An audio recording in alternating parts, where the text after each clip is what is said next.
नमस्कार. संस्कृत टीचर या चॅनलमध्ये तुम्हा सर्वांचं पुन्हा एकदा खूप खूप स्वागत. माझं नाव आहे सोनाली जाधव.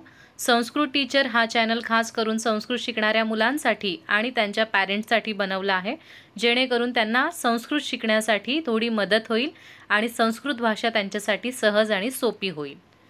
आज आपण पाहणार आहोत स्टँडर्ड 10th, सब्जेक्ट आहे संस्कृत, इयर आहे 2022-23 आणि बोर्ड आहे महाराष्ट्र.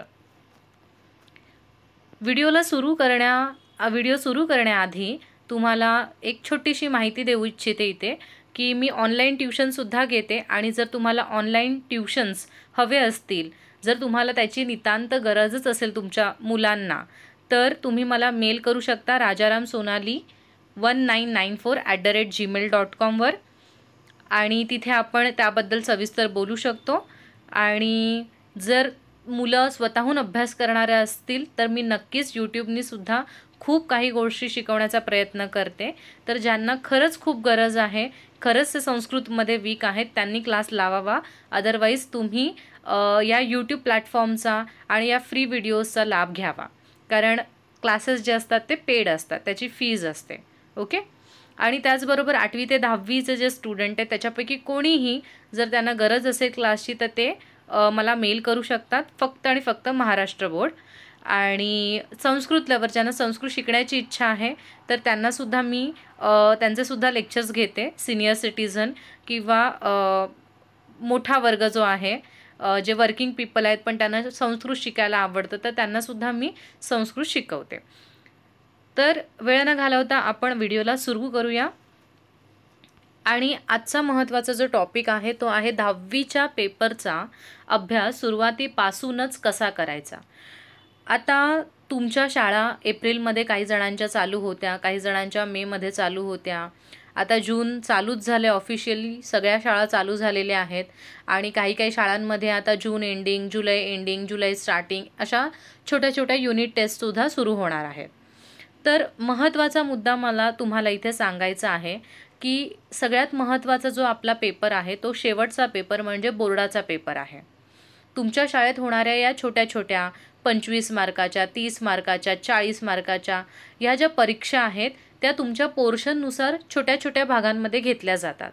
पण तुम्हाला जास्तीत जास्त फोकस करायचा आहे तो 80 मार्काच्या पेपर पॅटर्नवर, कारण तुम्हाला बोर्डाला जो पेपर लिहायचा आहे तो छोटा छोटा न येता पूर्ण 80 मार्काचा पेपर येणार आहे. 80 मार्क्सचा पेपर तुम्हाला असणार आहे. त्यामुळे त्याचा अभ्यास आपण कसा करायला हवा, कसा करायला पाहिजे सुरुवातीपासून, जेणेकरून शेवटी आपली घाई होणार नाही.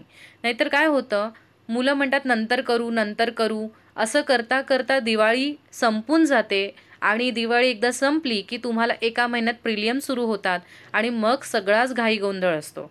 मग वह्या कंप्लीट करा, प्रोजेक्ट करा आणि त्याच्यानंतर खूप लोड येतो आणि एकच सब्जेक्ट नसतो तुमच्याकडे, मग सगळ्या सब्जेक्टचं प्रेशर तुमच्यावर पडतं. मग संस्कृत या विषयाचा सुरुवातीपासूनच अभ्यास जर आपण स्मार्टली केला तर नंतर आपलं काहीच काम राहत नाही. नंतर फक्त रिव्हिजनची गरज असते आणि दॅट्स इनफ. तर त्यामुळे 10वीचा पेपरचा नक्की अभ्यास कसा केला पाहिजे, पहिले कोणते टॉपिक अभ्यासले पाहिजेत. पाठांतराचा जो विषय आहे संस्कृतमध्ये तो तुम्ही जर आधी केलात तर तुम्हाला नंतर काहीही काम राहणार नाही. कारण एकदा संस्कृत तुम्ही व्यवस्थित जर पाठ केलं नंतर ते फक्त रिवाईज केलं तरी इनफ असतं, बरोबर. त्याच्यामुळे एक क्रम मी तुम्हाला इथे साधारण सांगते की 10वीच्या मुलांनी अशा प्रकारचा अभ्यास केला तर त्यांच्यावर नंतर लोड येणार नाही आणि त्यांना संस्कृतमध्ये खूप छान मार्क्स मिळतील without any tension. Okay. So सुरू करूया आपण. सगळ्यात पहिली गोष्ट म्हणजे चित्रपदकोश.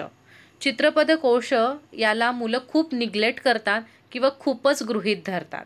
अरे ते काय छोटंसं चित्र वगैरे तर येतात, ते तर मी असंच लिहून टाकेन, त्याचा काय अभ्यास करायचा, असं मुलांना साधारण वाटतं. किंवा अरे ते काय, ते तर मी कोणालाही विचारेन, कोणीही मला सांगेल. सो अशी सुद्धा मुलांची उत्तरं मी ऐकलेली आहेत. म्हणून इथे मी सांगू इच्छिते की चित्रपदकोश तुम्हाला 4 मार्कांना येतो. 5 चित्र दिली जातात, त्याच्यापैकी 4 चित्रांची तुम्हाला नावं लिहायची असतात. मी तुम्हाला इथे सजेस्ट करेन की 5च्या 5ही चित्रांची नावं तुम्ही लिहून या, कारण याच्यामध्ये गंमत काय होते की आपण खूप ओव्हर कॉन्फिडंट असतो की नाही चित्रच लिहायचे आहेत ना, नावच लिहायचे आहेत ना, इट इज इझी. पण इथे मुलांचे हलंत विसर्ग हे चुकतात किंवा मुलं गडबडीत विसर्ग देत नाही, हलंत देत नाही आणि त्यामुळे तिथे सरळ सरळ तुमचा 1 मार्क कट केला जातो. तिथे तुम्हाला अजिबात पेपर चेकर असे म्हणणार नाहीत की नाही चला हलंतच नाही दिल्या ना मुलाने, अर्धा मार्क देऊया. तर तसं करत नाही, कारण हा स्ट्रिक्टली पेपर करेक्शन म्हणजे तुमचं करेक्ट किती आहे याला चित्रपट कोश व्हॅल्यू देतं. त्याच्यामुळे इथे जराही चूक जी आहे ती तुम्हाला 1 मार्क मायनस करणार. त्याच्यामुळे आपल्याला 4 पैकी 4 मार्क पाहिजेच आहे. त्याच्यामुळे चित्रपट कोश तुमचं पान नंबर 1, 2, 3 वर आहे. तर त्या सगळ्या चित्रांचा अभ्यास करा. पॅरेंट्स जर व्हिडिओ बघत असतील तर मुलांना एक ॲक्टिव्हिटी म्हणून की मुलं खूप कंटाळलेत, हेवी अभ्यास करायचा नाही मुलांना खूप जास्त असा, तर तुम्ही त्यांना सांगू शकता मी तुला चित्रांची काही नावं सांगते किंवा मी चित्र इंग्लिशमध्ये लिहून देते, मराठीत लिहून देते, तू मला संस्कृतमध्ये लिहून दाखव. तर असं तुम्ही गप्पा टप्पा करत गेम खेळत एक रिलॅक्स वातावरणातसुद्धा चित्रपटकोश हा टॉपिक मुलांकडून इझिली करून घेऊ शकता आणि त्याच्यात ज्या काही चुका आहेत त्या तुम्ही मुलांना दाखवा, जेणेकरून मुलांना कळेल की अरे बापरे आपल्याला हे खूप सोपं वाटलेलं पण हे आपलं अजूनसुद्धा चुकतं आहे. आणि मुलं जर सेल्फ स्टडी करणारी असतील तर मुलांनी त्यांच्या लहान बहीण भाऊ किंवा तुम्ही वर्गात बसल्या ऑफ पिरियड आहे तुमचा तर एक टाइमपास म्हणून तुम्ही गेम खेळा. तुम्ही 2 मैत्रिणी बाजूबाजूला बसलेला आहात सपोज, तर एकीने काही चित्रांची नावं, तुम्ही गेम खेळा की तू मला काहीतरी दे त्याच्यातलं लिहून मी हे तुला काहीतरी देते.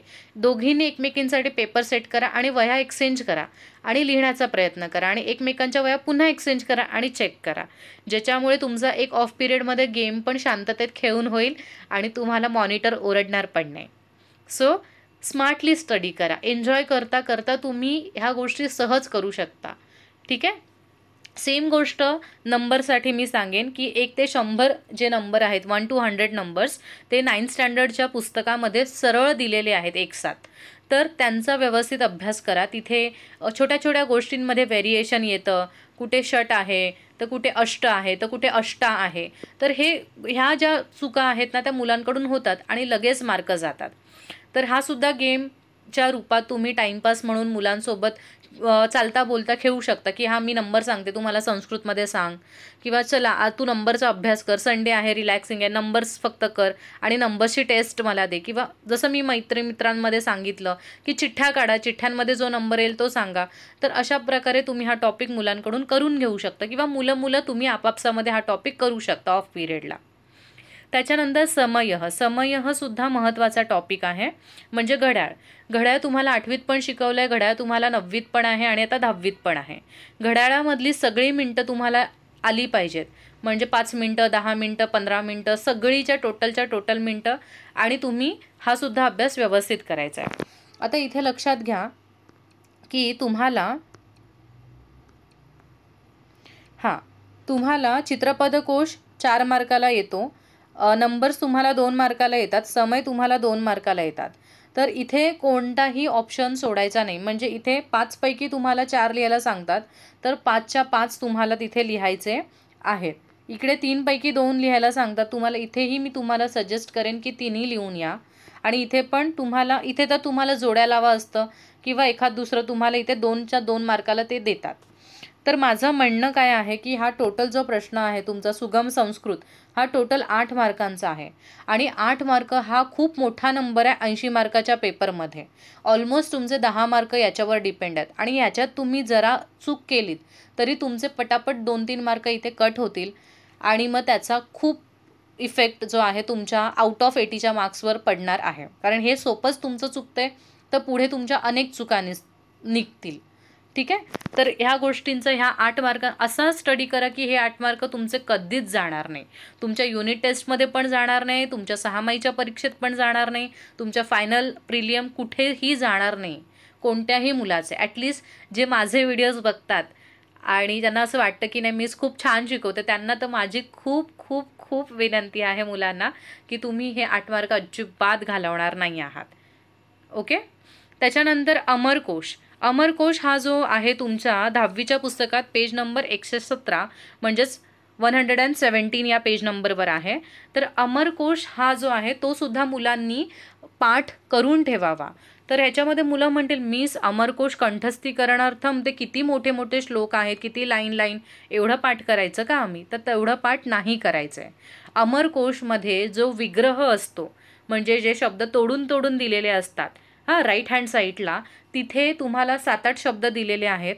मूळ शब्द पुन्हा रिपीट न करता इतर कोणतेही 2 शब्द त्याच्यातले तुम्हाला निवडायचे आहेत आणि त्याला गोल करून ठेवा, त्याला एक राऊंड करून ठेवा, जेणेकरून तुम्ही जेव्हा केव्हा अमरकोश वाचाल तुम्ही फक्त आणि फक्त त्या 2 शब्दांचाच विचार कराल, ते 2 शब्दच तुम्ही वाचाल.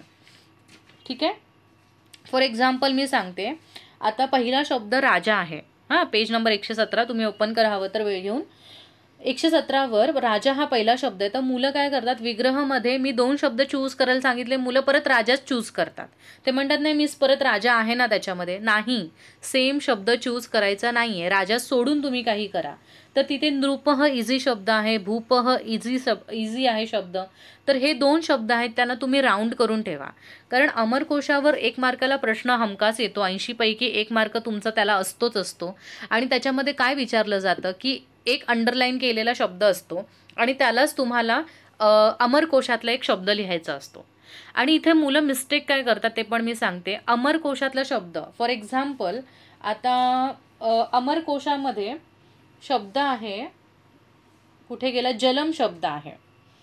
ठीक आहे. तर जलमला अमरकोशामध्ये तुमच्या बघा शेवटून दुसरा शब्द आहे. तर तिथे त्या विग्रहामध्ये पयः, किलालम, अमृतम, जीवनम, भुवनम, जलम असं आहे. आता मुलं काय करतात इकडे, त्यांना नाही सुचत, नाही आठवत की अमरकोशातला काय. ते काय करतात, ते स्वतःचा शब्द लिहितात. त्यांना माहिती असतं की जलला नीरह पण म्हणतात. तर बरोबरच आहे, म्हणतातच नीर, त्याच्यात काही प्रॉब्लेम नाही आहे. पण तो समानार्थी झाला. त्यांनी काय स्पेसिफिकली सांगितलं आहे, अमरकोशातलाच लिहा. हे अमरकोश एक पुस्तक आहे ज्याच्यात अमर नावाच्या एका राजाने हे सगळं बनवलेलं आहे. तर तुम्हाला त्याच्या श्लोकामधला शब्द लिहायचा आहे तिकडे. तुम्ही नीरम नाही लिहू शकत आहात तिथे, कळलं. जलमला तुम्ही रिप्लेसमेंटमध्ये तिकडचा पयः घ्या, अमृतम घ्या, जीवनम घ्या, तो जलम सोडून इटसेल्फ सोडून तुम्ही कोणताही घ्या. पण तुम्ही तिथे स्वतःच्या मनाचे आवडीचं समानार्थी लिहू नका. तुम्हाला पुढे आहे प्रश्न समानार्थी विरुद्धार्थी, तिथे तुम्ही लिहा. पण अमरकोशाच्या प्रश्नामध्ये पेज नंबर 117वर असलेलेच शब्द आले पाहिजेत. क्लिअर. आणि ह्या गोष्टी तुमच्या खूप खूप सिंपल आहेत आणि ह्या तुम्हाला खूप आधी केल्या पाहिजेत. क्लिअर. सो तुमचे सुगम संस्कृतचे 8 आणि अमरकोशचा 1 असं 9 म्हणजे टोटल 10 मार्क तुम्ही इथे लॉक करता. त्याच्यानंतर जो महत्त्वाचा अभ्यास करायचा की मिस कसा अभ्यास करायचा, आम्ही काय सुरुवातीला पाठांतर करायचं, तर मी तुम्हाला सांगते. माध्यम भाषेमध्ये सरलार्थ लिहायला येतो. माध्यम भाषा म्हणजेच काय, तर तुमची मदर टंग. आता काही शाळा या सेमी आहेत, काही नॉन सेमी आहेत, काही इंग्लिश मीडियम आहेत. तर वेगवेगळ्या शाळांचे सिस्टम वेगवेगळे आहेत. तर मी तुम्हाला सोप्या भाषेत सांगते. तुमच्या शाळेमध्ये तुम्ही विचारा की मिस माध्यम भाषेचा सरलार्थ आम्ही नक्की कोणत्या भाषेत लिहायचा. मोस्ट ऑफ इंग्लिश मीडियमच्या शाळांमध्ये इंग्लिशमध्येच लिहायला सांगतात. सेमीवाल्यांना मराठीत लिहायला सांगतात, नॉन सेमीवाल्यांना मराठीत लिहायला सांगतात. तर हे तुम्ही एकदा शाळेत कन्फर्म करा. माध्यम भाषा सरलार्थ म्हणजे तुम्हाला सरळ त्याचा अर्थ लिहायचा आहे, म्हणजे ट्रान्सलेशन लिहायचं आहे. आता संस्कृत पूर्ण पुस्तकामध्ये 2 धडे तुमचे खास सरलार्थ लेखनासाठी लिहिलेले असतात, ठेवलेले असतात. तर पहिलं जे आहे ते तुमचं नाट्यस्तबक आहे, त्याच्यात 3 नाटकं आहेत तुम्हाला, पेज नंबर 45, 46, 47. ठीक आहे. हे मी संपूर्ण संस्कृतवाल्यांचं पुस्तक सांगते. हाफ संस्कृतवाल्यांचं पुस्तक मी सांगत नाही आहे, त्यांचा पेपर पॅटर्न पण मी सांगत नाही आहे. हे मी फक्त संपूर्ण ज्यांचं संस्कृत आहे त्यांना मार्गदर्शन करते. तर ती जी 3 नाटकं आहेत, पहिलं अभिज्ञान शाकुंतलम आहे, दुसरं आहे मृच्छकटिकम आणि तिसरं आहे कर्णभारम. तर ह्या 3ही नाटकांचं जे काही भाषांतर आहे, तुम्ही जर गाईड वापरत असाल तर गाईड, किंवा तुमच्या शाळेतल्या शिक्षकांनी भाषांतर लिहून दिलेलं असेल तर ते भाषांतर, कुठलंही भाषांतर तुमचं तोंड पाठ असलं पाहिजे. ठीक आहे. जसं वाक्य, आता ह्याच्यात पण मुलं काय करतात की त्यांना नाटक माहिती असतं, ते नाटक लिहून येतात त्यांच्या शब्दात, की हा असा झाला, तो तसं झालं आणि ते तसं झालं. असं अजिबात नाही चालत. ट्रान्सलेशन म्हणजे ट्रान्सलेशनच असलं पाहिजे. ठीक आहे. तिथे ब्रॅकेटमधले जे सेंटेन्स आहेत ते त्याचंसुद्धा प्रॉपर ट्रान्सलेशन असलं पाहिजे. त्याच्यामुळे इथे अजिबात तुम्हाला टाईमपास करायचा नाही. अजिबात स्वतःच्या डोक्यातलं एकही वाक्य टाकायचं नाही आहे. जसं तिथे लिहिलेलं आहे संस्कृतमध्ये त्याचं जे मराठी ट्रान्सलेशन होतं आहे किंवा त्याचं जे काही इंग्लिश ट्रान्सलेशन होतं आहे तेवढं आणि तसंच लिहायचं. म्हणून हा पाठांतराचा भाग आहे. त्याच्यामुळे तुम्ही ॲज अर्ली ॲज हे पाठांतर करायला सुरू करा, कारण या दोघांमधून कन्फर्म येणार म्हणजे येणारच. आणि हा जो माध्यम भाषा सरलार्थाचा प्रश्न असतो तो तुम्हाला 4 की 5 मार्काला काहीतरी हा प्रश्न आहे. 4 मार्काला हा प्रश्न आहे आणि 4 मार्क आपल्यासाठी खूप मोठे आहेत, जास्त आहेत. आणि नदीसूक्त तुमचं पेज नंबर 60-61 मध्ये आहे. याच्यामध्ये विश्वामित्र आणि 2 नद्यांचा संवाद आहे. 2 वर्ष हा जो धडा होता नदीसूक्तम तो वगळला होता, परीक्षेला नव्हता, ओमिट केला होता कारण कोविड होतं म्हणून. पण ह्या वर्षी असं नाही आहे, त्याच्यामुळे नदीसूक्तम असणार. त्याच्यामुळे जास्तीत जास्त नदीसूक्त एक बघा 2 ऑप्शनमध्ये असतात तुम्हाला माध्यम भाषा सरलार्थ परीक्षेत. 2 पॅसेज असतात ट्रान्सलेशनसाठी, त्यातलं एक चूज करायचं आहे. जरी तुम्ही 3 नाटकं केली, 3 नाटकांपैकी एक नाटक असणारच असणार आणि नदीसूक्तामधलं एक संवाद असणारच असणार. तर तुम्ही आता ह्याच्यामध्ये स्मार्टली जर डोकं लावताय आणि तुम्ही म्हणता मिस आम्ही नदीसूक्तमच करतो ना, ते तर येणारच येणार ना. पण काय सांगता येत नाही. एखादा लेखकाला वाटलं म्हणजे एखादा पेपर लिहिणारा आहे प्रश्नपत्रिका, त्यांनी 3 नाटकांमधलीच 2 नाटकं दिली तर काय करणार तुम्ही सांगा मला. तर तुम्ही प्रॉब्लेममध्ये याल. त्यामुळे असं अजिबात करू नका. नाटकं खूप छोटी छोटी आहेत. नदीसूक्त थोडं मोठं आहे, त्याला वेळ लागेल, पण नाटकं खूप छोटी छोटी आहेत आणि नाटकातून एक नाटक कोणतं तरी येणारच. त्याच्यामुळे नाटकांना स्किप करू नका. नदीसूक्त आणि 3 नाटक हे तुम्ही करा, आत्तापासूनच करा, जेणेकरून तुम्हाला नंतर ह्याचा लोड येणार नाही. कळलं? नेक्स्ट आहे, हे झालं माध्यम भाषा सरलार्थ आणि हे माध्यम भाषामध्ये क्वेश्चन आन्सर लिहायचं आहे. आता तुम्हाला माहिती आहे, तुम्हाला जितके कितके धडे आहेत संस्कृतमध्ये त्या प्रत्येक धड्यामध्ये 1-2 माध्यम भाषामध्ये उत्तरम लिखत असं येतं. तर टोटल मी सगळ्यांची काढली बसून की नक्की किती आहेत. तर आद्य कृषक पहिला धडा आहे, त्याच्यात 2 प्रश्न आहेत मोठेवाले. व्यसनीमध्ये व्यसनी मित्र परीक्षामध्ये 2, अमूल्यममध्ये 2, स एव परमाणू 2. नाट्यस्तबक मी ह्याला का ऑरेंज कलर केलं ते सांगते नंतर. नाट्यस्तबक म्हणजे 3 नाटकांमध्ये प्रत्येकी 1 असे 3 प्रश्न. धेनो व्याघ्र हा चॅप्टर ओमिट होता पण ह्या वर्षी आहे, सो त्याच्यात 3 प्रश्न आहेत. नदीसूक्तममध्ये 2 आहे. जटायू शौर्यम हा पण ओमिट होता, तो आता आहे, त्यात एक महत्त्वाचा मोठा प्रश्न आहे. आदिशंकराचार्य प्रतिपदम संस्कृतम याच्यामध्ये 1 आहे. तर असे टोटल 15 जे आहेत क्वेश्चन ते तुमचे महत्त्वाचे क्वेश्चन आहेत. तर ते तुम्ही पाठ करायला आत्तापासूनच सुरुवात करा, म्हणजे ते तुम्ही काम आटपून टाका पाठांतराचं. आणि हे किती मार्काला येतं तर हे 2 मार्काला, हा 2 मार्काचा प्रश्न असतो. तर तुम्ही म्हणाल मिस 2 मार्कासाठी एवढे 15 प्रश्न करावे लागणार. तर हो, इतिहास भूगोलमध्ये तुम्ही करता की नाही, हिस्ट्री जॉग्रफीमध्ये किती मोठे मोठे करता, तेव्हा म्हणता का असं की मिस फक्त 4 मार्कालाच रिझन असतात, करताच ना तुम्ही. तर त्या मानाने हे तर 15 खूप कमी झाले संस्कृतमधले. आणि तुम्हालाच मेन तर त्या प्रश्नाची स्टोरी माहिती असते की त्याचं उत्तर काय असतं. फक्त इथे लक्ष काय द्यायचं आहे की तुम्ही 10वीचा पेपर लिहिता, त्याच्यामुळे माध्यम भाषेचं उत्तर लिहिताना आधी प्रस्तावना गरजेची आहे. फॉर एक्झाम्पल आद्यकृषक लिहिताय तर आद्यकृषक नक्की काय आहे तर ते लिहिणं महत्त्वाचं आहे. त्याच्यानंतर मग तुम्ही मेन तुमचा आन्सर लिहा आणि नंतर तुम्ही त्याची क्लोजिंग करा. ओके. तर अशा प्रकारे 15. आता ते ऑरेंज कलरमध्ये का लिहिलं आहे तर नाट्यस्तबक आणि नदीसूक्त हे ऑलरेडी वरती सरलार्थ लेखांसाठी आलेले असतात, म्हणजे त्यांचा पॅरेग्राफ येतो, तुम्हाला ट्रान्सलेट करायचा असतो. तर ऑलरेडी त्या धड्यांचे 4 मार्क कव्हर झालेले असतात वरच्या प्रश्नामध्ये.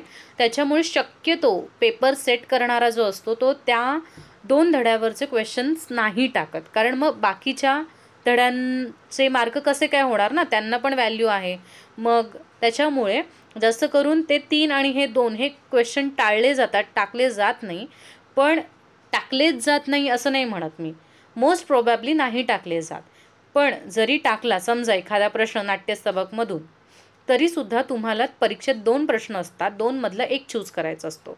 तर जरी एक नाट्यस्तबकमधून आला तर लगेच दुसरा नदीसुक्तातून येत नाही. त्याच्यामुळे तुम्ही बाकीचे जर हे 15 केले तर त्याच्यातून कोणता ना कोणता क्वेश्चन तिथे असणारच आहे. त्याच्यामुळे तुम्ही नाट्यस्तबक आणि नदीसुक्तम याच्यातले क्वेश्चन जे आहेत ते स्किप करू शकता. आणि हे स्किप करूनच 15 सांगितलेले आहेत मी. हे जर तुम्ही ॲड केलेत, तुम्ही म्हणालात नको मिस आम्ही रिस्क नाही घेत, आम्ही हे 15 करतो आणि हे पण करून ठेवतो, तर मग ते टोटल 20 क्वेश्चन होतील तुमचे. क्लिअर? तर हे पाठांतराचं सांगते. हे तुम्हाला जर तुम्ही सुरुवातीपासून केलं ना, आता जुलै महिना ओपन झाला आहे म्हणून हा व्हिडिओ मी सगळ्यात पहिला बनवला, जेणेकरून मुलांनी असं बोलू नये की मिस तुम्ही आम्हाला किती लेट सांगितलं, आधी सांगितलं असतं तर आम्ही सुरुवात आधीपासून केली असती. म्हणून सुरुवात आधीपासून करावी याच्यासाठी मी सगळ्यात पहिला व्हिडिओ हाच घेऊन आली 10वीसाठी. त्याच्यानंतर एवढं जर तुमचं पाठांतर झालं तर सगळ्यात महत्त्वाचं पाठांतराचं काम आहे की तुम्हाला कविता पाठ करायच्या आहेत कंपल्सरी. 6 मार्कांना तुम्हाला कविता लिहायला येतात, कवितेतले श्लोक लिहायला येतात. एक 4 ओळींचा श्लोक कन्फर्म येतोच येतो आणि एक 2 ओळींचा श्लोक कन्फर्म येतोच येतो. काही काही मुलं इथे ट्रिक काय करायला बघतात की ते काढतात, सुक्तीसुद्धा काढतात, युग्ममाला काढतात आणि म्हणतात की मिस मी ना 2-2 ओळीचे श्लोक करतो, 4-4 ओळींचे श्लोक मी नाही करत. तर अजिबात असा विचार पण करू नका, कारण तुम्हाला कन्फर्म 4 लाईनचा एक श्लोक करायचा असतो आणि कन्फर्म तुम्हाला 2 ओळींचा एक श्लोक करायचाच असतो. त्याच्यामुळे असं अजिबात माइंडसेट वापरू नका. ठीक आहे? तर तुम्हाला 6 मार्क जर मिळवायचे असेल, 6 मार्क खूप मोठा नंबर आहे. त्याच्यामुळे तुम्हाला सगळ्या म्हणजे ज्या मी कविता सांगते, कविता पण सिलेक्टिव्ह आहेत. सुक्तीसुद्धा तुम्हाला पाठ करायची आहे, युग्ममाला पाठ करायची आणि चित्रकाव्यम तुम्हाला पाठ करायचं आहे. या 3च कविता तुम्हाला पाठ करण्यासाठी आहेत आणि त्याचे श्लोक तुम्हाला लिहायला येणार. त्याच्यानंतर या कविता जेव्हा तुमच्या पाठ होतील, तुम्ही लिहून बघा की त्याच्यात काना, मात्रा, वेलांटी, उकार, हलंत, विसर्ग सगळे बरोबर येत आहेत ना, की फक्त मला बोलता येते, लिहिताना 100 चुका होत आहेत. कारण मेन पेपर आपल्याला लिहायचं आहे, तिथे लिहिताना चुका झाल्या की गेले आपले 6 मार्क. ठीक आहे? त्याच्यामुळे फक्त असं बोलू नका मिस माझ्या पाठांतर आहे कविता. तुम्हाला लिहिता येते का? तुम्ही स्वतः आणि याच्यासाठी पॅरेंट्सवर तुम्ही डिपेंड राहू नका. हे काम तुम्ही स्वतःसाठी करू शकता. तुम्ही एखादा संडे, एखादी सुट्टी, हॉलिडे तुम्ही घ्या आणि बसा.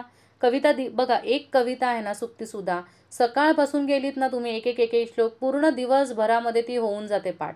आणि ती एकदा चालीत बसवली आणि तुम्ही म्हणायला सुरुवात केलं तर ते तुमच्या तोंडातच राहतं 2-3 आठवडे.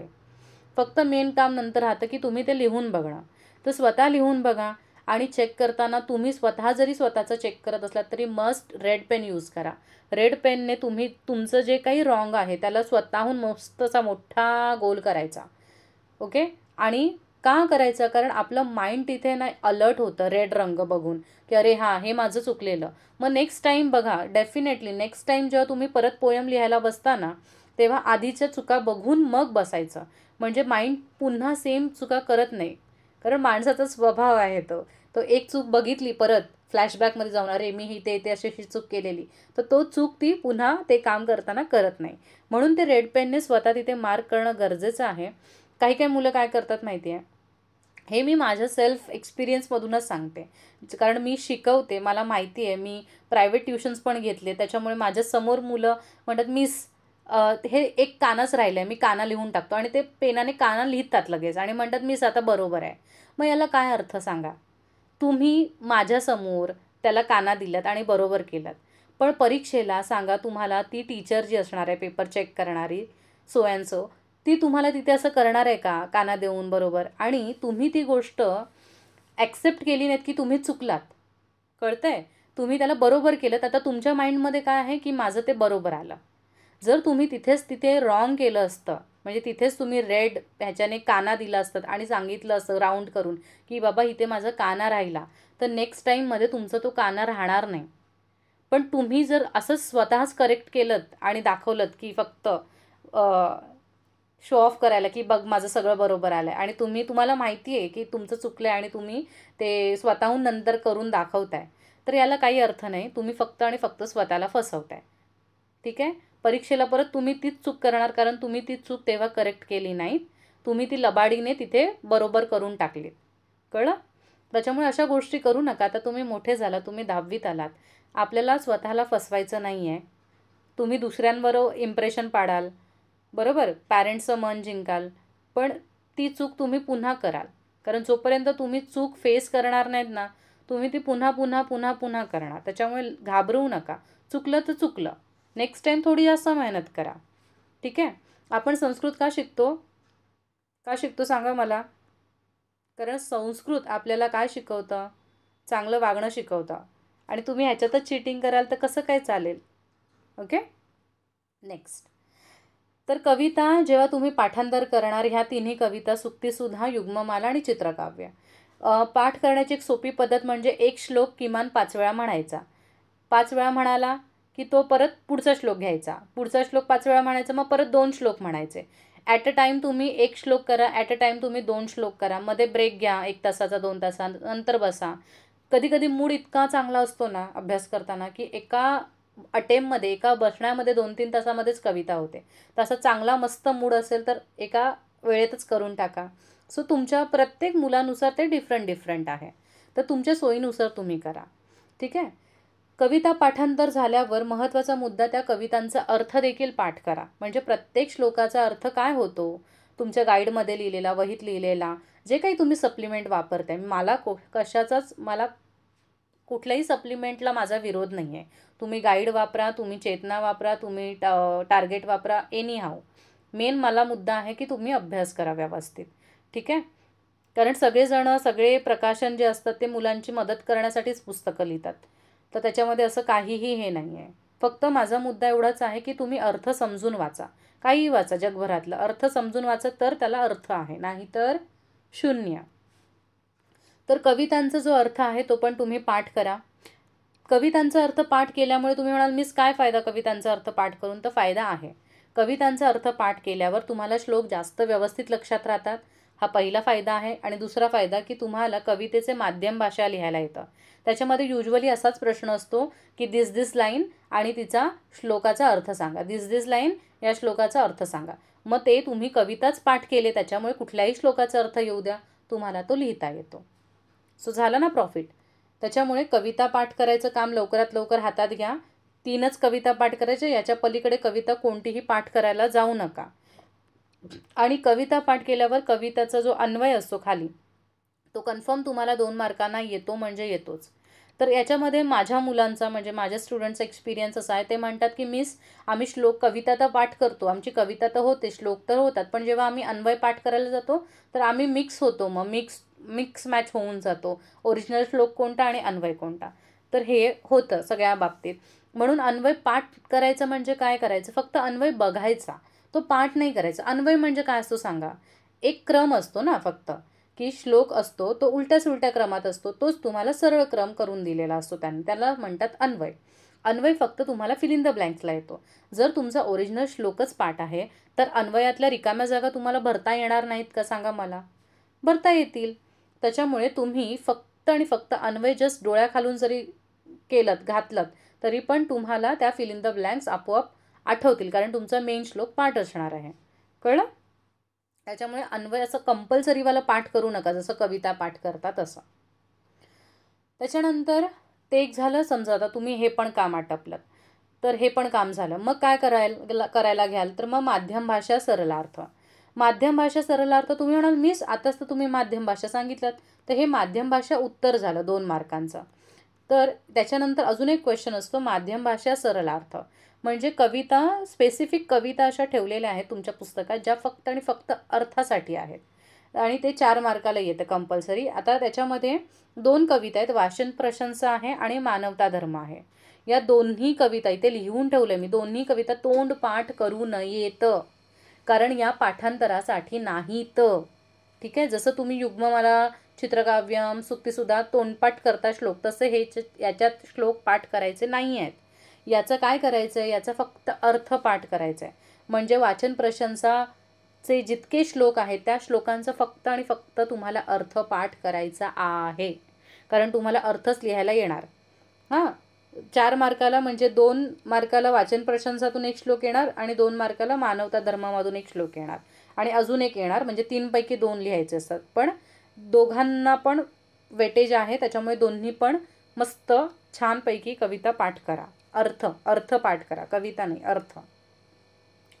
त्याच्यानंतर इथपर्यंत बघा, हे खूप मोठं काम आहे पाठांतरचं. एवढं जर तुम्ही केलं तर तुमचे 50 मार्क डायरेक्टली तुमच्या खिशात, एवढा अभ्यास केलात तर.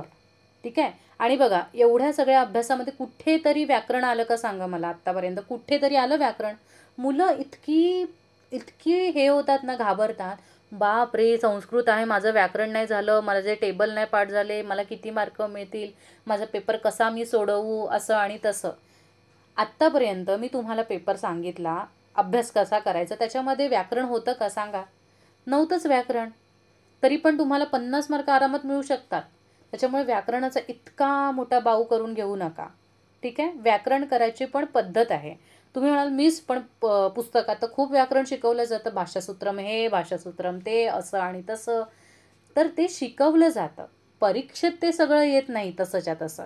परीक्षेत कसं येतं तर पेपरचा एक पॅटर्न असतो, त्या पॅटर्ननुसारच येतं. आणि पुस्तक हे शिकवण्यासाठी आहे, त्याच्यामध्ये तुम्हाला सगळे टॉपिक डिटेलमध्ये शिकवले जातात, म्हणून त्याची रचना तशी आहे. त्याच्यामुळे पुस्तक बघून अजिबात घाबरू नका. ठीक आहे.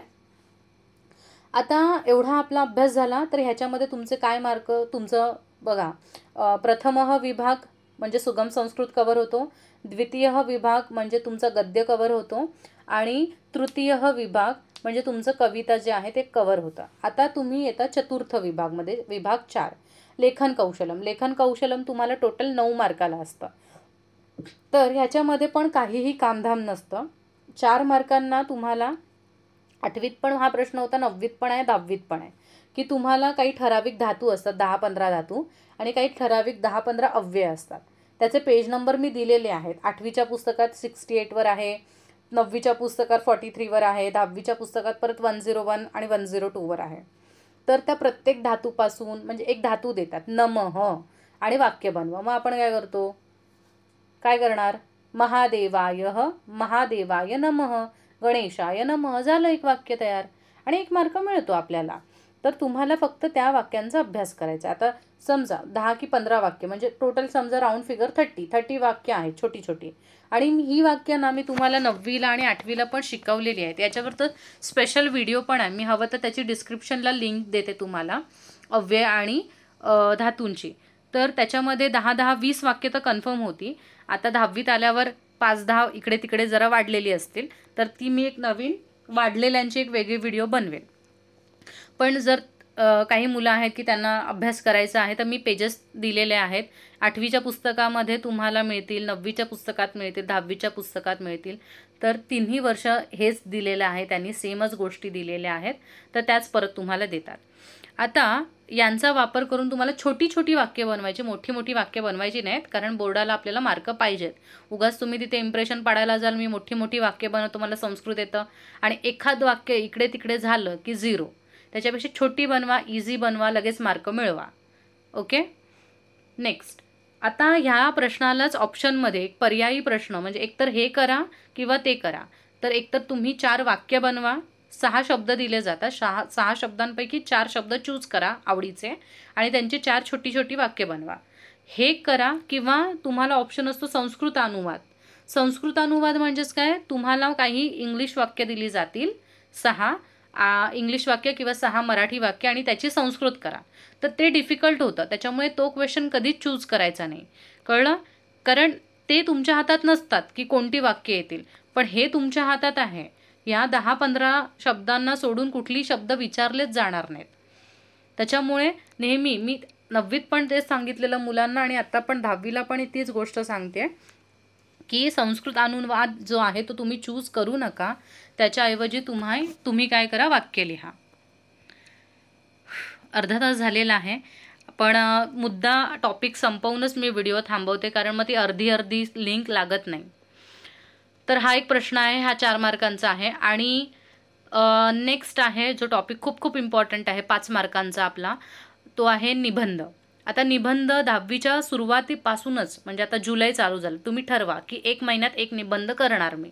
मग जुलैमध्ये तुम्ही 1 करा, ऑगस्टमध्ये 1 करा, असे करून तुमचे डिसेंबरपर्यंत आरामात 6 निबंध होतात. तुमच्या पुस्तकाच्या मागेच निबंधाचे टॉपिक दिलेले आहेत, त्यातूनच निबंध विचारले जातात. त्याच्या अलीपलीकडे बाहेरचे निबंध विचारले जात नाहीत. 5 मार्कांना निबंध येतो. साधारण तुमची 7 ते 9 वाक्य असली पाहिजेत त्या निबंधामध्ये.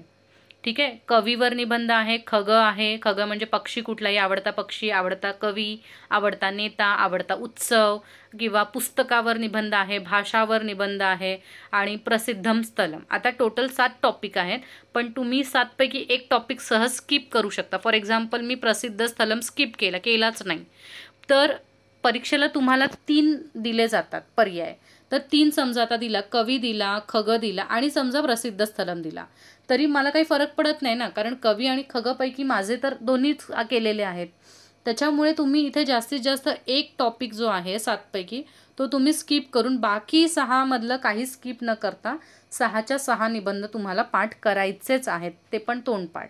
त्याच्यामध्ये तुमचं स्पेलिंग मिस्टेक अजिबात झालं नाही पाहिजे, हलंत उकार वगैरे वगैरे काही नाही. आणि काही शाळांमध्ये तर ओरलमध्ये पण निबंध विचारले जातात, सो तुम्हाला तिथे पण फायदा होईल जर तुमची शाळा तशी असेल तर. काही शाळांमध्ये ओरलसाठी कविता वाचन असतं, कविता बोलून दाखवा किंवा निबंध बोलून दाखवा. मग त्यामध्ये मुलांचं जर आधीच पाठांतर झालं असेल तर त्यांना तिथे ॲडव्हान्टेज मिळतो, त्यांना टेन्शन नाही, अरे बापरे आता मला पाठांतर करायचं आहे, कारण त्यांचं ऑलरेडी झालेलं असतं.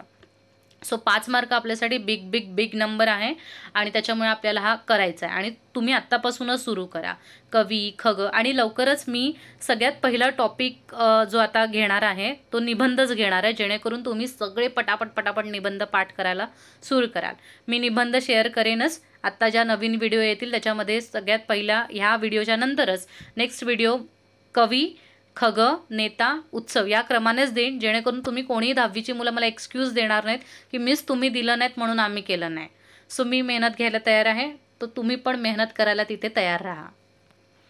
त्याच्यानंतर हे सुद्धा झालं, निबंध पण झालं. मग काय उरतं काम तुमचं, तर सगळे जे धडे आहेत त्या सगळ्या धड्यांचे, कवितांचे समानार्थी आणि विरुद्धार्थी तुमच्या डायजेस्टमध्ये, गाईडमध्ये जे काही असतील ते सगळेच्या सगळे समानार्थी आणि विरुद्धार्थी सतत वाचायचे. आणि लक्षात ठेवा की फक्त धड्याखालचे नाही, एक्स्ट्रा जे असतात ना गाईडमधले, की जे विदाऊट स्टार असतात ते सुद्धा वाचायचे, कारण समानार्थी विरुद्धार्थी कुठूनही विचारले जातात. आणि हे खूप खूप खूप इम्पॉर्टंट आहे. जर तुम्हाला व्याकरणापासून वाचायचं असेल तर मी तुम्हाला 100% सांगते, ज्या मुलांना व्याकरणाची भीती वाटते त्या लोकांनी समानार्थी विरुद्धार्थी खूप छान पद्धतीने पाठ करून ठेवा. ठीक आहे. नेक्स्ट आहे पेज नंबर 78. 10th स्टँडर्डचं बुक आहे तुमच्याकडे, त्याच्यातलं पेज नंबर 78वर एक तक्ता आहे. त्याच्यामध्ये शत्रुशानच, कृत्य वगैरे वगैरे सगळे तवतू सगळे दिलेले आहेत. तो तक्ता तुमचा तोंडपाठ असलाच पाहिजे, कारण त्याच्यावर 2 मार्क कन्फर्म आपले आहेत. त्या तक्त्यातूनच ते शब्द येतात. धातुसाधित विशेषण तालिका येते आणि त्या तालिकेमध्ये 6 पैकी 4 शब्द लिहायचे 2 मार्काला. तर ते पेज नंबर 78 याच तक्त्यातून येतं. त्याच्यामुळे तो तक्ता तुमचा पाठ असला पाहिजे. तुम्ही म्हणाल मिस किती मोठा तक्ता आहे तो 78वरचा, तर हो मोठा आहे. म्हणून तुम्ही काय कराल की टाईमपास करत आठवड्यातून एकदा, जसं आपण आठवड्यातून एकदा कसं मारुती स्तोत्र म्हणतो, गणेश नारद उवाच म्हणतो, तसं तुम्ही ठरवा की आता अभ्यास म्हणजेच देव. तर काय करायचं, आठवड्यातून एकदा एक वार ठरवायचा, त्यावेळेला तो 78 पेज नंबर वाचायचा. जास्तीत जास्त वाचायला तुम्हाला 5 मिनटं लागणार आहे, त्याच्यापेक्षा 1 मिनिट पण एक्स्ट्रा लागणार नाही आहे. 5 मिनटं तुम्ही नाही काढू शकत का? काढू शकता, मला माहिती आहे. तर तुम्ही तेवढं काम केलं की तुमचे हे 2 मार्क सेटल. ज्या मुलांना भीती वाटते ना टेबल, तर हा एक टेबल तुमचा इथे होऊन जातो जर 1 पेज केलं तर फक्त. ओके. नंतर 9वी आणि 10वी दोन्ही वर्षातील समासांचा व्यवस्थित अभ्यास करा आणि तुमच्या धड्यात किंवा तुमच्या कवितेत आलेले जे समास आहेत, जे गाईडमध्ये दिलेले आहेत, त्यांचं सगळ्यांचा व्यवस्थित अभ्यास करा. आता 9वीच्या पुस्तकात पान नंबर मी दिलेला आहे 51, 52, 53, 78, 79 आणि 10th स्टँडर्डच्या पुस्तकमध्ये 53 पासून 59 पर्यंत समास आहे, त्यांचा अभ्यास करा. समासामध्ये तुम्हाला सामासिक शब्द विचारला जाऊ शकतो, समासाचं नाव विचारलं जाऊ शकतं किंवा समासाचा विग्रह विचारला जाऊ शकतो. तर या तिघांपैकी काहीही विचारलं जातं आणि हा प्रश्न तुम्हाला असतो. ठीक आहे. ज्यांना इतर व्याकरणाची भीती वाटते, स्म काढा, त्वांत काढा, लेबंद काढा, त्यांनी समास खूप मस्त करून ठेवा. जर समास मस्त केलेत, जर समानार्थी विरुद्धार्थी मस्त केलेत, तर तुम्ही व्याकरणापासून वाचू शकता. ठीक आहे. नेक्स्ट आहे 9वीत शिकलेले आपण संख्या विशेषण. आठवते ती एक आजी असते, मग ती 1चा तक्ता शिकवते, 2चा टेबल, 3चा, 4चा. आठवलं तुम्हाला? सो ते 9वीचे पेज नंबर 55 आणि 59वर आहे. 1 ते 4 आणि 6, 7, 8, 9, 10. आणि 10वीच्या पुस्तकामध्ये पेज नंबर 97 आणि 99वर क्रमवाचक आणि आवृत्तीवाचक. तीच आजी परत आपल्याला क्रमवाचक आणि आवृत्तीवाचक शिकवते. तर त्यांचा व्यवस्थित अभ्यास करा. त्यांचा अभ्यास केलात ते खूप चांगलं तुम्हाला आलं तरी पण तुम्ही व्याकरणापासून वाचू शकता. ठीक आहे. नेक्स्ट आहे पुढे काय पाठांतर करायचं. तर पुढे पाठांतर करायचे तुम्हाला सगळे लकार. आता हे 8वीपासूनच तुमचे ॲक्च्युअलमध्ये पाठ हवेत, पण आता ज्यांचे नाही पाठ आहेत तर देर आहे दुरुस्त आहे तुम्ही आता सुरू करू शकता. लट लकाराचे आणि सगळे परस्मैपद आत्मनेपद दोन्ही लकार तुम्हाला दोन्ही प्रत्यय पाठ करायचे आहेत. म्हणजेच आपलं पठा मी वगैरे करत होतो ना, मी वह मह ती तह तह, तर हे सगळे तुम्हाला पाठ करायचे आहेत. लट लकार, लंग लकार, लोट लकार, विधिलिंग लकार आणि लुट लकार. एक मस्त पानच तयार करा फुल स्केपचं आणि ते असं तुम्ही स्टडी टेबलला चिटकवून ठेवा, जेणेकरून तुमची सतत नजर जाईल आणि ते लकार पाठ असतील. कारण या लकारांवर तुमचे 2 मार्क कन्फर्म डिपेंड आहेत टेबल्समध्ये. त्याच्यानंतर हे सगळं तुमचं झालं तरच फक्त तुम्ही हा पुढचा जो टॉपिक आहे तो करायचा आहे. तो म्हणजे 8वी ते 10वी म्हणजे तुमच्या ज्या तालिका येतात भरायला. तुम्ही जसं विभाग 5मध्ये जाता ना तेव्हा तुम्हाला 4 तालिका म्हणजे 4 टेबल्स फिल इन द ब्लँकसाठी असतात. तर त्याच्यातल्या दुसरी तालिका सर्वनाम तालिका असते. तर सर्वनाम तालिकामध्ये काय असतं, सगळे सर्वनाम विचारले जातात म्हणजे प्रोनाऊन. आता प्रोनाऊन तुम्हाला 10वीला एक सुद्धा नाही आहे. सगळे जे आहेत ते 8वीलाच आहेत मोस्ट ऑफ, आणि उरलेले त्यांनी 9वीला दिलेत. तर अस्मद आणि युष्मद हा सगळ्यात महत्त्वाचा आहे, ते कधी स्किप करू नका. अस्मद युष्मद तुम्हाला 8th स्टँडर्डवर 37वर मिळेल. तद पुल्लिंग स्त्रीलिंग नपुंसकलिंग 8th स्टँडर्डच्याच पुस्तकमध्ये 38वर सापडेल तुम्हाला. असं लांब लचकत आहे बघा पिंक कलरमध्ये. तर तद केलं तर तुमचं येतत पण होतं, यत पण होतं, किम पण होतं. म्हणजे हे 1/3 अशी ऑफर आहे ती. तद करा, येतत पण आणि यत पण आणि किम पण तसंच चालतात, काही फरक नाही. 9वीच्या पुस्तकात तुमचं इदम आहे, पुल्लिंग स्त्रीलिंग, भवत आहे, भवान आणि भवती, आणि सर्वमध्ये पुल्लिंग स्त्रीलिंग नपुंसकलिंग. मी पेज नंबर लिहून ठेवलेले आहे, ते तक्ते तुम्ही पाठ करा. त्याच्यात याच तक्त्यांमधून इतके दिसतात त्याच तक्त्यांमधून तिथे आपल्याला सर्वनाम तालिका फिल इन द ब्लँकसाठी येते. तर 2 प्रश्न आहेत 2 मार्कांसाठी. आणि एवढं सगळं झालं पाठांतराचं काम, तर मग बाकी टॉपिक काय राहतात. तर बघा, या टॉपिकचा अभ्यास तुम्ही नंतर करा. कळलं आहे? मी तुम्हाला हा जो क्रम दिला आहे, जसं मी तुम्हाला सांगितलं आहे व्हिडिओच्या स्टार्टिंगपासून, तो एक क्रम आहे. कळतं आहे तुम्हाला? तो सिक्वेन्स आहे. पहिल्या त्या गोष्टी करा, नंतर तुम्ही ह्या जसं खाली येताना त्या कमी इम्पॉर्टन्सवाल्या गोष्टी आहेत किंवा त्या अशा गोष्टी आहेत की कमी मार्काला येणार आहेत परीक्षेमध्ये, पण शिकायला खूप जास्त वेळ घेतात. कळलं? म्हणजे मार्क असतो एकच, पण तो टॉपिक आता बघा ना, इथे मार्क किती आहेत? फक्त 2च. पण त्या 2साठी तुम्हाला हे किती तक्ते करावे लागतात? तुम्हाला इतके सारे तक्ते करावे लागतात. म्हणजे टाईम खूप जास्त घेतोय पण मार्क कमी मिळतात. पण तेच तुम्ही म्हणाल आम्ही हे पहिलं करत बसतो आणि तुम्ही कविताच केल्या नात पाठ. तर कविता तर टोटल किती मार्काला होत्या? 6 मार्काला होत्या की नाही? मग तुमचा किती मोठा लॉस झाला. त्याच्यामुळे स्मार्टली स्टडी करा. मार्क बघा की कोणत्या प्रश्नाला किती मार्क आहेत. ज्या प्रश्नाला मार्क जास्त आहेत त्या प्रश्नांचा अभ्यास पहिला सुरू करा. आणि हे जे आहेत हे 2 मार्कांचे आहेत. 2 मार्काला समजा तुम्ही आता एवढं सगळं नाहीच केलं तर जास्तीत जास्त तुमचे 2 मार्क जाणार हो. पण तुम्ही कविता नाही केलं तर तुमचे 6 मार्क जातील लगेच एका झटक्यात, आणि ते अजिबात आपल्याला चालणार नाही. त्याच्यामुळे मी जो तुम्हाला क्रम दिला आहे तो क्रम तुम्ही फॉलो करा, तसा अभ्यास करा आणि तुमची लाईफ सेट आहे. तर बाकी टॉपिकचा अभ्यास मी तुम्हाला का सांगितलं की बाकी टॉपिक तुम्ही नंतर करा जर वरचं हे एवढं सगळं झालं तरच, कारण त्यांना शिकायला वेळ लागतो आणि मार्क त्या मानाने खूपच कमी असतात. तर आता तुम्ही म्हणाल तुम्ही तर पॅसेजचं सांगितलंच नाही. धड्याचे पॅसेज येतात, अनसीन पॅसेज येतात, तर त्याचं तर तुम्ही काहीच सांगितलं नाही आहे. तर धड्याचे अनसीनचं तर मी नंतर बोलते. धड्याचे पॅसेज येतात तर त्याच्यामध्ये नॉर्मली आपल्याला त्या पॅसेज दिलेलाच असतो. तो आयता दिलेला पॅसेज बघायचा, त्याच्यात उत्तरं शोधायची आणि लिहायची. त्याच्यात काय काम असतं वेगळं सांगा मला? काही वेगळं काम नसतं. याच्यासाठी फक्त मेन तुम्हाला आहे की तुम्हाला तो धडा व्यवस्थित वाचायला हवा. धडा जर तुम्ही रेग्युलर बेसवर वाचलात, तुम्ही त्याचं भाषांतर व्यवस्थित वाचलं, तर तुम्हाला ती उत्तरं तिथे इझिली शोधता येतात. ठीक आहे. तर त्याच्यामध्ये एक टॉपिक असतो कह कम वदती, नेहमी कोण कोणास म्हणाले, हू सेज टू हुम. तर त्याच्यासाठी तुम्ही किमचा टेबल इथे सर्वनामाचा करणारच आहात. मग इथे किमचा टेबल पाठ केलात की ते तुमचं होऊन जातं टॉपिक. ठीक आहे. त्याच्यानंतर प्रश्न निर्माण करू, त्याच्यामध्ये पण किमचा टेबल लागतो, तो पण तुम्ही वरती करताय, तर तो पण टॉपिक होतो. लकार, आता लकारसुद्धा तुम्ही इकडे करताय, मी तुम्हाला सांगितलेत करा. आता लकार पण केलेत तर तो पण टॉपिक होतो. म्हणजे हे जे बाकीचे टॉपिक आहेत ते जर तुम्ही वरचे टॉपिक केले तर हे ऑटोमॅटिकली होऊनच जातात. त्याच्यामुळे ह्याचं वेगळं टेन्शन घ्यायची तुम्हाला गरज पडत नाही. आता राहिला प्रश्न संधी. संधीचं मुलं बाप रे बाप इतकं करतात ना, अरे संधी संधी संधी, म्हणजे संधी येत नाही, संधीचे नियम नाही माहिती, संधी असं. मग त्या संधीचे एकतर खूप एक्स्ट्रॉर्डिनरी नाव आहे, स्वरसंधी, मग सवर्ण संधी, मग अशी आणि मग तशी. मग मुलं आणि टीचर्स पण काही काही एवढे घाबरवतात ना की हां ही संधी, हां ती संधी.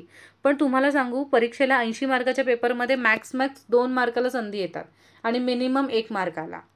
मग या 1 मार्काच्या किंवा 2 मार्काच्या फक्त संधीसाठी तुम्ही मुलांना संधीत एवढं घाबरवून ठेवता आणि मुलंसुद्धा स्वतःहून इतकं घाबरवून ठेवतात स्वतःला की बापरे मी संधी कसे करू आणि संधीचे इतके नियम मी कसे लक्षात ठेवू. तर अजिबात घाबरू नका. संधी हा टॉपिक पहिला करायला बसू नका, कारण तो जास्तीत जास्त 1 किंवा 2 मार्काला येणार आहे आणि सोप्या सोप्या संधी येतात बोर्डाच्या पेपरमध्ये. तुमच्या ज्या धड्याखालच्या संधी आहेत, तुमच्या गाईडमध्ये ज्या संधी आहेत, त्या तुम्ही फक्त वाचल्यात तरी पण त्या तुम्हाला हळूहळू समजतील आणि तुम्हाला हळूहळू लक्षात पण राहतील. त्याच्यामुळे संधीचं टेन्शन घेऊ नका. त्याच्यानंतर एक तुम्हाला पॅरेग्राफमध्ये एक प्रश्न, फेमस प्रश्न असतो, प्रत्येक पॅरेग्राफमध्ये येतो, तो म्हणजे शोधा. ते काय सांगतात की ह्या पॅरेग्राफमधून सप्तमी विभक्ती शोधा, या पॅरेग्राफमधून पंचमी विभक्ती शोधा. हे 2 मार्काला ठरलेला प्रश्न असतो. विभक्ती नाही शोधायला सांगितली तर ते म्हणतात त्वांत शोधा, लबंत शोधा, तुमंत शोधा, मग विशेषण शोधा. तर असं शोधावाला प्रश्न 2 मार्काला येतो. तर ह्याचा स्टडी आपण कसा करणार, तर पॅरेग्राफमध्ये दिलेलं आहे, शोधायचं काम आहे, शोधायचं तिथे. हे काय तुम्ही पाठांतर करून नाही जाणार घरातून, कळलं. आता सगळ्यात महत्त्वाचा प्रश्न आणि सगळ्यांना घाबरवणारा प्रश्न तो म्हणजे सूचनानुसार. तर सूचनानुसार हा जो प्रश्नाचा तुम्ही इतकी भीती ठेवता मनामध्ये, तर मी तुम्हाला इथे सांगते की ज्या मुलांनी सूचनानुसार एकसुद्धा प्रश्न सोडवला नाही तरी त्याला 80 आउट ऑफ 80 मिळू शकतात. कारण हा प्रश्न जो असतो तो ऑप्शनवाला प्रश्न असतो. तुम्हाला जेव्हा तुम्ही 5व्या सेक्शनमध्ये पोहोचता, म्हणजेच विभाग 5मध्ये, तेव्हा तुम्हाला 4 पैकी 3 प्रश्न सोडवायचे असतात. पहिला प्रश्न असतो तुमचा संख्या विशेषणांचा, दुसरा असतो तुमचा समासांचा, तिसरा असतो तुमचा समानार्थी विरुद्धार्थींचा आणि चौथा असतो सूचनानुसार. जर तुम्हाला सूचनानुसारची भीती वाटते की तुमचे एवढे टॉपिक नाही होत आहे, तुमचं ग्रामर वीक आहे, तर तुम्ही हा प्रश्न सोडून टाकू शकता पूर्णच्या पूर्ण. पण तुम्हाला वरती सगळे क्लिअर करावे लागणार. म्हणजे तुम्हाला तुमचं समास चांगले असायला पाहिजेत, तुमचं संख्या विशेषणांनी चांगलं असलं पाहिजे आणि तुम्हाला सगळे समानार्थी विरुद्धार्थी यायला पाहिजेत. म्हणून मी तुम्हाला वरती ते सांगत होती, समानार्थी विरुद्धार्थी का महत्त्वाचं. जर ज्या मुलांना भीती वाटते सूचनानुसार, त्या लोकांनी समास, संख्या विशेषणांनी आणि समानार्थी विरुद्धार्थी हे एकदम मस्त करून घ्या. म्हणजे तुम्ही हा प्रश्न सोडू शकता, कळलं. तर अशा प्रकारे खूप वेळ झालेला आहे मला माहिती आहे, पण हे महत्त्वाचं आहे 10वीच्या दृष्टिकोनातून. सो मी जे महत्त्वाचं होतं, जे पटापट मला सांगायचं होतं की हे महत्त्वाचं आहे आणि असं सुरू तरी करा तुम्ही, आता अभ्यासाला सुरुवात करा. तर त्याच्यासाठी मी हा क्विक व्हिडिओ बनवलेला तुमच्यासाठी. आणि ह्याच्यातले एक टॉपिक वेगवेगळे, जसं निबंध मी म्हटलं की पहिला टॉपिकने मी निबंध घेईन, मग असं एक टॉपिक घेत मी 10वीचा जो अभ्यासक्रम आहे त्याच्यावर लवकरात लवकर जास्तीत जास्त व्हिडिओ बनवेन, जेणेकरून तुम्हा सगळ्यांना फायदा होईल. ओके. सो तुम्हाला व्हिडिओ आवडली असेल तर तुम्ही काय करणार आहात, तुम्ही लाईक करणार आहात व्हिडिओला, जसं तुम्ही मला लाईक करता. आणि चॅनलला सबस्क्राईब करा, कारण तुम्हाला 10वीच्या अशा छान छान नवीन व्हिडिओ हवे आहेत त्याच्यासाठी. तर चॅनलला सबस्क्राईब करा आणि इतर तुमच्या 10वीच्या ज्या मुलं आहेत, मित्रमैत्रिणी आहेत, त्यांच्याबरोबर व्हिडिओ शेअर करा. तुमचे व्हॉट्सअप ग्रुप आहे त्यांच्याबरोबर व्हिडिओ शेअर करा, कारण शेअरिंग इज केअरिंग. आणि संस्कृत शिकणारे आहोत त्याच्यामुळे आपल्यामध्ये केअर खूप भरभरून भरलेली आहे. त्याच्यामुळे अजिबात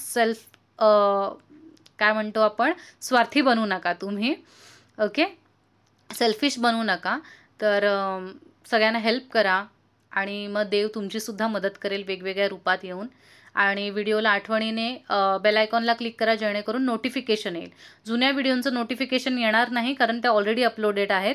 त्याच्यासाठी तुम्ही प्लेलिस्टचा वापर करा. नवीन व्हिडिओसाठी तुम्ही आत्ताच बेल आयकॉनला क्लिक करा, जेणेकरून जेव्हा पण मी व्हिडिओ अपलोड करेन त्याचं नोटिफिकेशन तुम्हाला येईल. मग तुम्ही नंतर आरामात जेव्हा वेळ मिळेल तेव्हा बघा. आणि thank you so much for loving me, supporting me. आणि भेटूया आपण नवीन व्हिडिओसोबत. तोपर्यंत धन्यवाद.